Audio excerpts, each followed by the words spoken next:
The Power of Taking Action, a Buddha story. Once in the serene forests of ancient India, there lived a monk named Tissa. He was a follower of the Buddha and dedicated his life to meditation and self-discipline. Yet, despite years of devotion, Tissa often found himself stuck in the same patterns, unable to progress spiritually. He sought solace in deep meditation, but doubts clouded his mind. He wondered, why do I feel stagnant despite my efforts? Hearing of Tissa's struggles, his fellow monks encouraged him to seek the Buddha's guidance. One crisp morning, Tissa approached the Buddha, his heart heavy.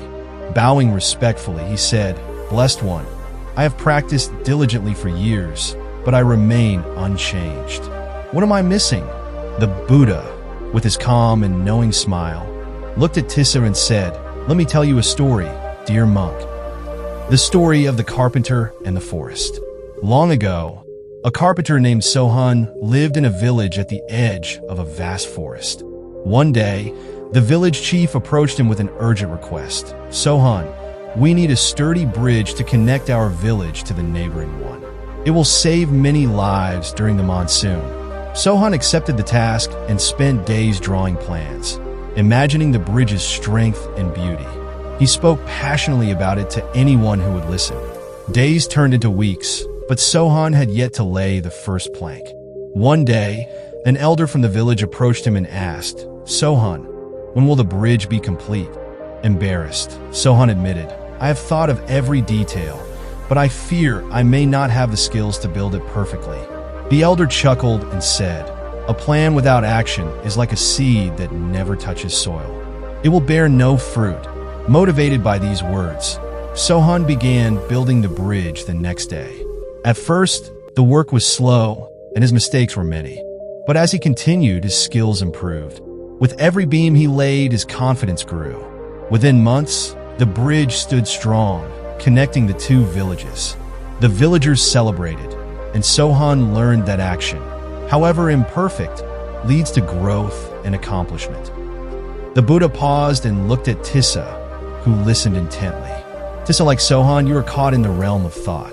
Your intentions are noble, but you must act to transform yourself. No amount of meditation can substitute for taking the necessary steps toward your goals." Tissa asked, "But Master, what if I make mistakes?" The Buddha replied, "Mistakes are part of the path. Consider the lotus flower. It grows in the mud, yet it blooms into something beautiful.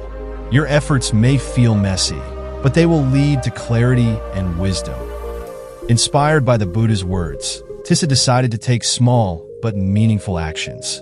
Instead of overthinking his practice, he began to engage more actively with the community. He helped fellow monks, shared his experiences, and applied the teachings of the Buddha in his daily life. Gradually, he noticed a change. The doubts that once clouded his mind began to dissipate. His meditation deepened, and he found joy in his spiritual journey. Tissa realized that taking action, no matter how small, had the power to transform both his inner and outer world. The lesson. The story of Tissa reminds us that action is the bridge between intention and achievement. Thinking and planning are important, but without action, they remain mere ideas. Like Sohan's bridge and Tissa's spiritual progress, we must embrace imperfection and take the first step. The Buddha often taught that the journey to enlightenment requires not just understanding, but also effort. Each action, no matter how small, contributes to growth. So, let us take inspiration from this tale and remember, the power to change our lives lies in our willingness to act.